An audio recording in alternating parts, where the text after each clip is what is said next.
afternoon guys, hope you're all well. It's 2024 T6.1, stunning metallic blue, and has popped in to see us today for some laser lights. So this particular vehicle came from factory with their halogen headlights, and we have then cut the grille segment apart to fit the Lazer Elites, which is the RR 750.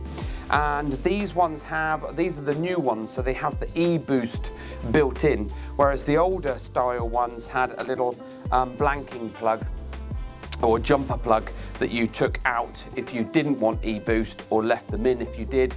These ones work slightly different, and they work on a basis of so many flashes will then disable the e-boost mode. Personally, leave it on e-boost mode. That means that when you want maximum brightness, you've got it. So 2024 T6.1 dedicated grille kit from Lazer Lamps, which enables us to then use the guides, cut the hole into the grille, fit the lights, and then run the cabling through to the battery for chassis ground and power supply.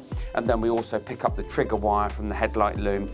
If this vehicle had the LED lights, or the more expensive upgraded model that are running off CAN bus or data, then we'd have to pick up through to a CAN bus interface, but we don't need to on every vehicle. In fact, a lot of vehicles don't.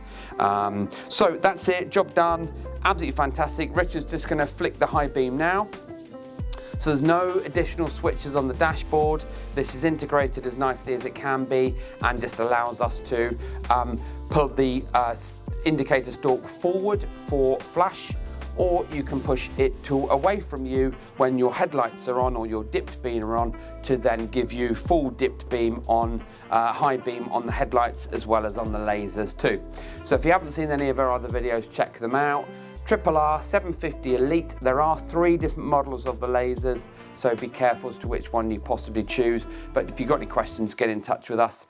Website links in the bio, and as usual, thanks for watching.